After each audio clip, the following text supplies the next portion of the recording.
It had been a few months since my friends and I left our small town to get away for a while. It wasn't like there was anything wrong with the place, we just wanted a break from the same mundane routine. So Anthony, Mike, and I packed up to set out and explore the world beyond. Sure, we had fun, but as time passed, we started to miss home, our families, our friends, and the streets we knew like the back of our hands. It felt like the town was calling us back. Now I wish we had ignored that call, that feeling.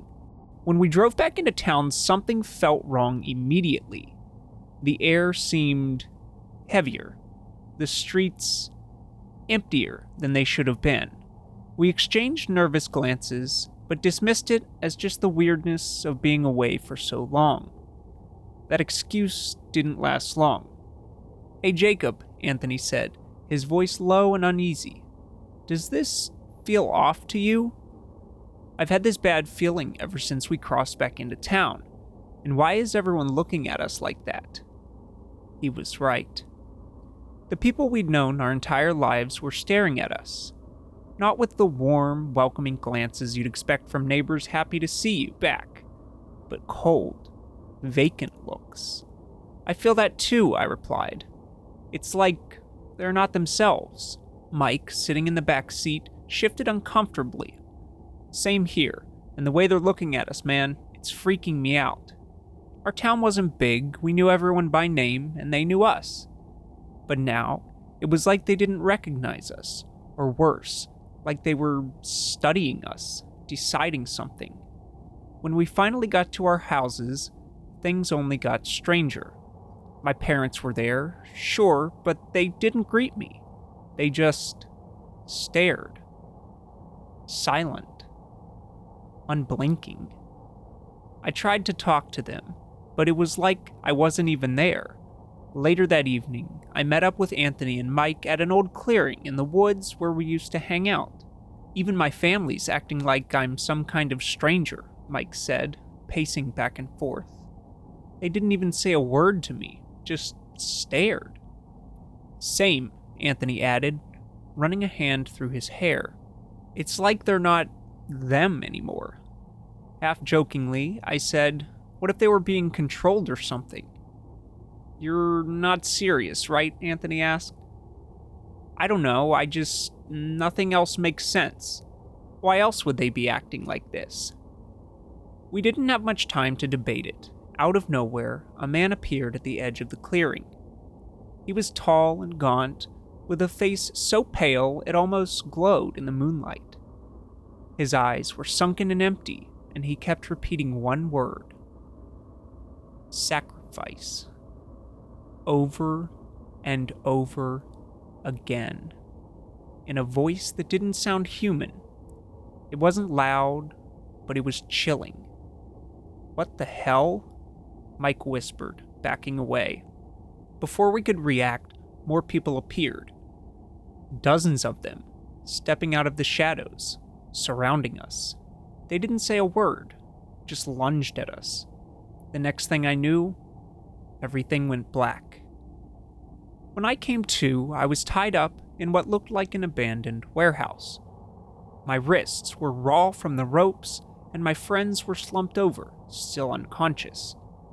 Panic started to set in, but I forced myself to stay calm. I twisted my wrists back and forth until the rope loosened enough for me to slip free. I was about to untie Anthony and Mike when I heard footsteps. Heavy, deliberate footsteps. I dove behind a stack of crates, my heart pounding in my chest.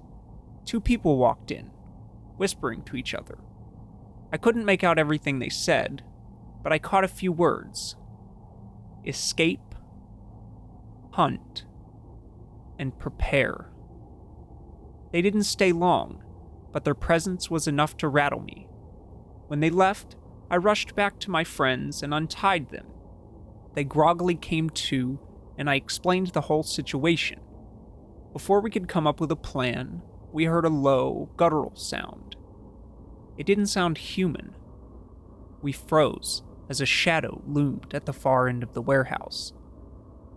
The thing that stepped into view was massive, easily 20 feet tall.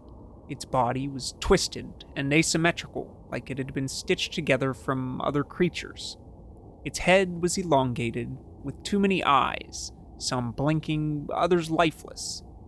Its arms were long, ending in jagged claws that scraped against the concrete floor. What the fuck is that? Anthony whispered, his voice trembling. The creature turned its many eyes on us, and for a moment, none of us could move. It let out a deafening roar and lunged. We ran, we didn't even think, just bolted in different directions. I knew it was a terrible idea, but panic had taken over.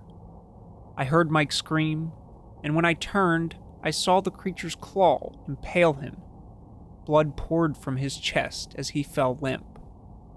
"Mike," I screamed, but there was nothing I could do. Anthony and I kept running, but the creature was relentless. I looked back just in time to see it grab Anthony and slam him into the ground. "Anthony!" I wanted to go back to help him, but I knew I couldn't. Tears streamed down my face as I kept running. Somehow, I made it out. The town was even more eerily empty now, and I didn't encounter a single person on my way out. I don't know how I escaped, but I've been on the run ever since. I lost everything that day. My friends, my family, my home. No one believes me when I tell them what happened. My therapist thinks it's all a delusion, coping mechanism for some imagined trauma. But I know the truth. That creature is still out there. I see it in my nightmares, and sometimes I feel like it's watching me, waiting. I just wish I could have saved them.